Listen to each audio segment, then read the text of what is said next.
Italy and Spain are sending warships to assist the international aid flotilla trying to take aid to Gaza after it came under drone attack.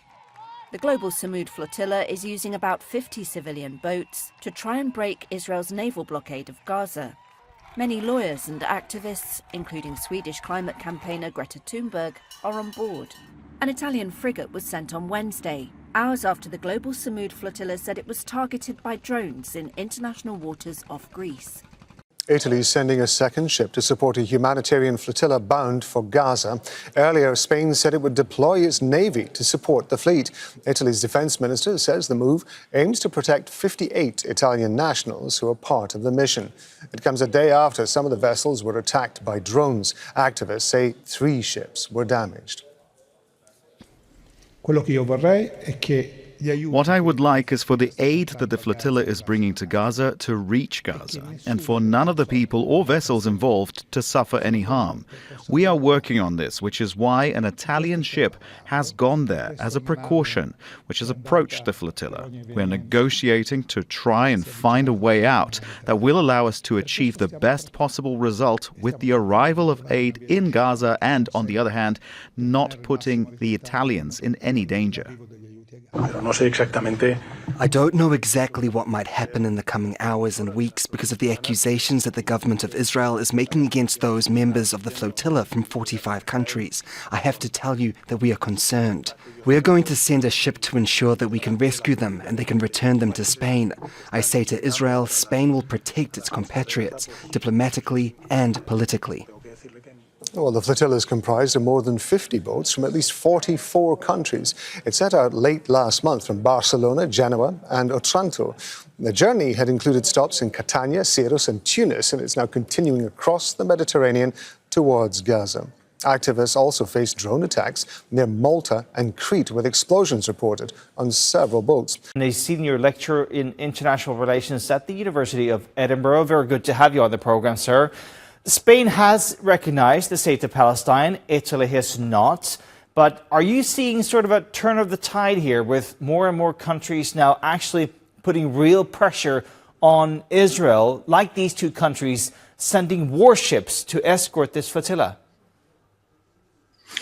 There is certainly a change of position, at least in Italy. I mean, Spain recognized Palestine and now sent the navy. Italy was more uncertain about the recognition, but on Monday we have seen one of the most participated strikes, general strikes in Italy, with students, doctors, universities, people from different social background participating en masse to demonstrations against the genocide in Gaza. So the government is being pressed by the civil society, by the political parties to do something, including the recognition. The question of the flotilla is that there are citizens, Italian citizens, in some of the 50 boats which are now in international waters, and there is one of the boats which has an Italian flag. So, for instance, that amounts to a situation in which Italy has a duty to protect and escort the boat, which is a Pacific boat, a peaceful one, which is bringing humanitarian aid until Gaza. Now, the big question will be what the Spanish government and the Italian government will do if those boats enter the occupied waters, so waters in front of Gaza, on which Israel doesn't have any legitimacy, any kind of international legal claim. As we know, according to the advisory opinion of the ICJ, Israel should have dismantled all its colonies and left the Palestinian territories on the 18th of September this month. They haven't done so, so there will be a test probably for the Italian authorities, for the Spanish authorities, and for Europe overall, when those boats will try to enter Palestinian waters in front of Gaza. So let's look at those 2 issues. First of all, international waters. You know, there's no surprise that the Israelis are going to try to attack these boats. They've done it before on multiple occasions. They've stopped the boats and they've pretty much detained the crew out in international waters. Do you think that these warships, are they ready I mean, they're armed. These are warships. Are they going to shoot down Israeli drones? Are they going to stop Israeli troops from boarding these ships?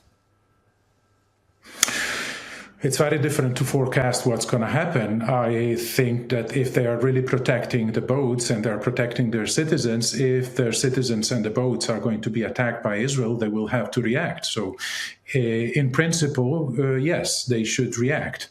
Now, the issue at stake is not just the question of the boats. Here, Israel is bombarding peaceful boats in the Tunisian ports, in Mediterranean ports, in the Mediterranean Sea, as part of its attempt to create a new regional order which goes beyond the Arab world, but also to the Mediterranean, in which it wants free hands and free bombarding hands everywhere. So I think that what is at stake here is really a threat for Europe as a whole.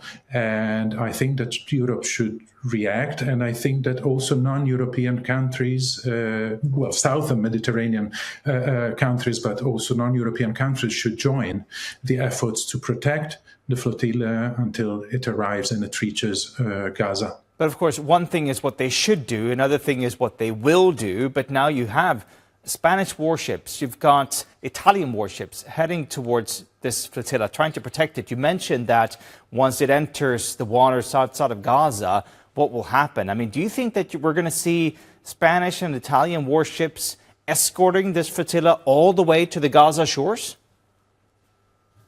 I hope that is the case, because I don't think that the genocide can end without a serious engagement, also physical engagement of and presence of international forces in the terrain. I think that the siege should be broken by states, and they have a mandate to do so, and they have an obligation to do so, both in terms of what happens in the sea in front of Gaza, but also all the boundaries and all the borders of Gaza. Gaza should become open. It has become an enclave in which an entire population is being annihilated, and states have an obligation to stop it. If it's by sea, if it's by land, I think that it's important also to see at the United Nations the proposals like the one of the Colombian president to really send a military contingent to break the siege. And I think that we're getting there, because there are no signs of Israel's will to stop the genocide. On the contrary, what we are seeing is an escalation, with Gaza City being wiped out. All right, it'll be interesting to see what Pedro Sanchez and Giorgia Meloni actually decide to do if it comes to that, if they approach those Gazan waters. Thank you so much, Nicola Perugini, live for us in Edinburgh.